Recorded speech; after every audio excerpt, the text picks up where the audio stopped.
Now, I want to look at combining a few things here where basically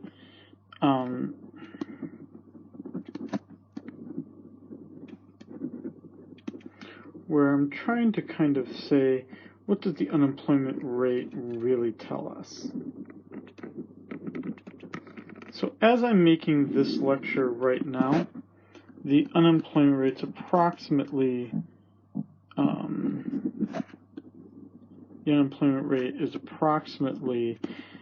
equal to about 4.2%. So what does that mean? Does that really mean that only 4.2% of the total people in the U.S. are not working? Well, we know that already is not the case because there's a sizable number of people who are lazy, are rich, or for whatever reason are not working.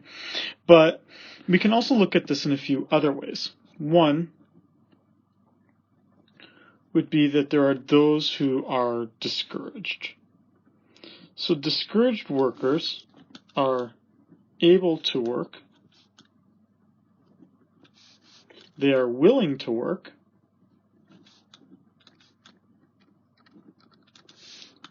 but they're not looking. So what that means then is that to the extent that an economy has discouraged workers, it tends to lower the unemployment rate. So what you see if you look at the data is that the unemployment rate actually starts to reach its highest point just when a recession has ended, primarily because that's when the people actually start looking for work, is when things actually get better. So you tend to have more discouraged workers the worse the recession is. Also,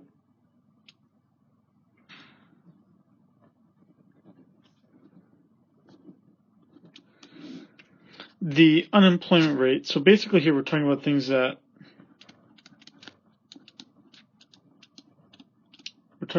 are not in the unemployment rate. Where those who are underemployed, meaning either you're not getting enough hours or you're working at a job where you are overly qualified. Right, so I am obviously a professor of economics. That doesn't stop me from getting a job at Target. In both situations, I count as employed, but we could clearly say that maybe my skills would be better used teaching this course rather than being a greeter. Also, it could be the case that I'm a greeter at Target, but I only get 20 hours a week because that's all my employer gives me. That would obviously hurt me financially, and it would say something about the weakness of the job market, but I would still be counted as employed. So you're not seeing those kinds of things in the 4.2%. In the 4.2%, you're not seeing discouraged workers, and you're talking about people who are possibly doing things who are counted as employed, even though they're not being able to do as much as they possibly can. Now, the primary way that we are measuring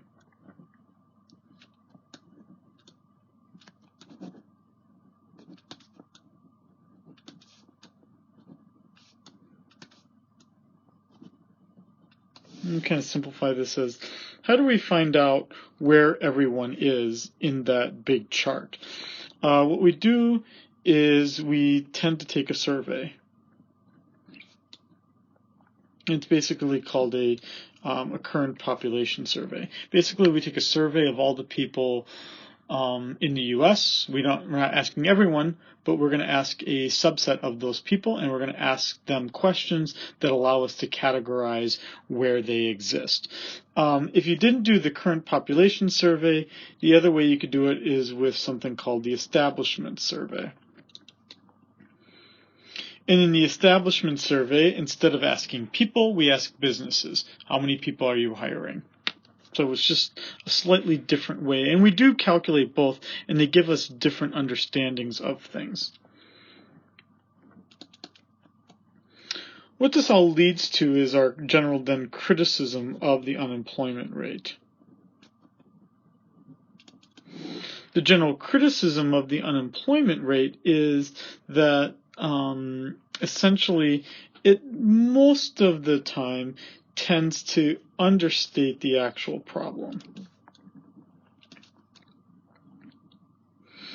And the primary way in which it does it is actually with these two characteristics here, is that we have college graduates doing menial jobs that did not require their degree, or people not getting the hours that they require. They're counted as employed, and even if you look in Hawaii, right now the unemployment rate is almost 2%, meaning everyone seems to be working, but obviously people aren't getting paid quite a bit. And then finally, we see that the unemployment rate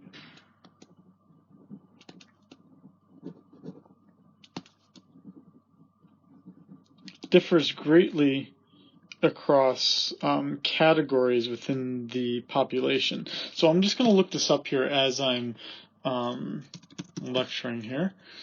I'm just looking on the Federal Reserve Economic Database. And let's just start with race. So by race.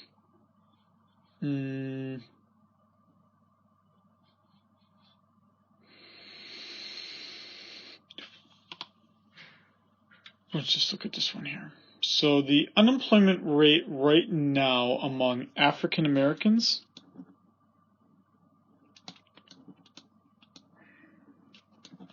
is 7%. The unemployment rate for Asians is 3.5%.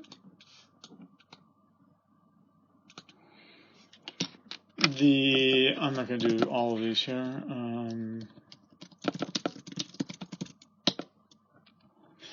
For whites, or Caucasians, if you want to be formal here, is 3.7%.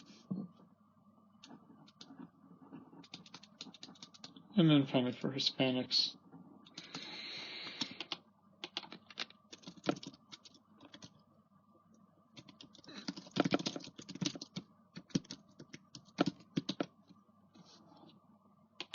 Hispanics and Latinos is 5.1%.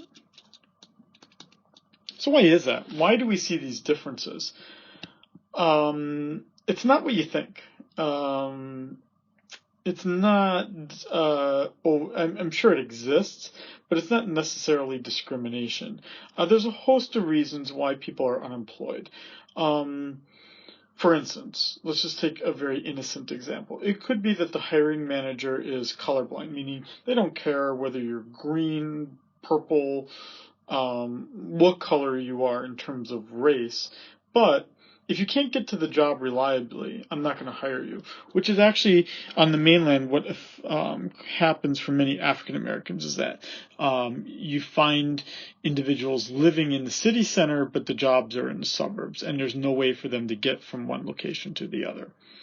For Hispanics, it's not just our generalized notions. We're not just generalizing here and saying, maybe, like we live in an era where maybe we'd say, Hispanics don't have, maybe enough education, or maybe we have, questionable legal documents or kinds of things like that. That's not generally the case, right? These are generalizations. These are, even racial stereotypes, which aren't necessarily true.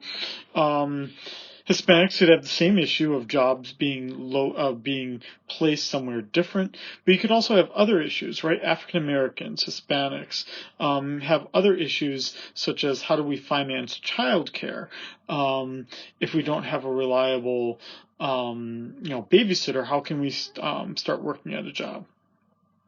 It also has to do with differing levels of education, that we know that Hispanics and African Americans have lower levels of college degrees, and what we see, I'm just typing in our unemployment rate for those with a college degree,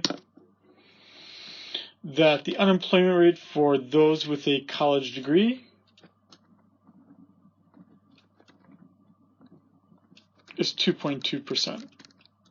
So the extent at which we think that African Americans or Hispanics don't have a college degree, then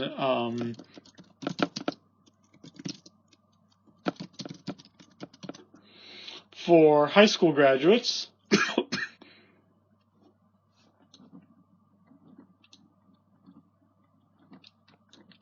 it's 4.3%.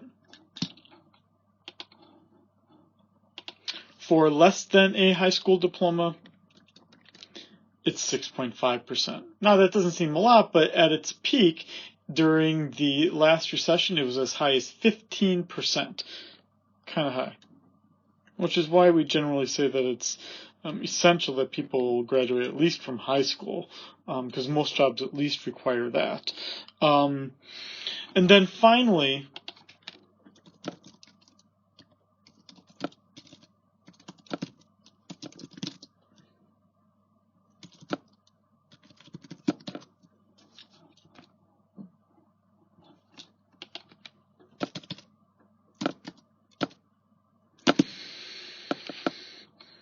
the unemployment rate among men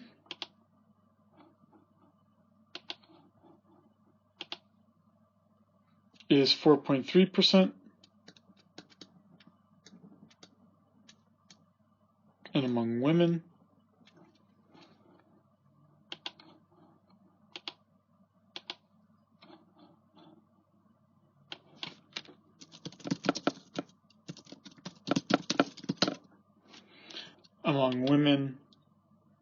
is also is about 4.2%, which is actually a little bit surprising. Usually women have a slightly higher unemployment rate because of different child care issues and the professions that are chosen. This is a little unusual time period right here. Again, these are differences not caused by discrimination necessarily, but it's a host of other factors. Also, it's not the case that you get a job because of the degree that you have. Rather, a degree could signal to an employer that you're a person that might have some smarts, that you might be a person who can stick to it, or you just are from a rich family that can afford that kind of thing.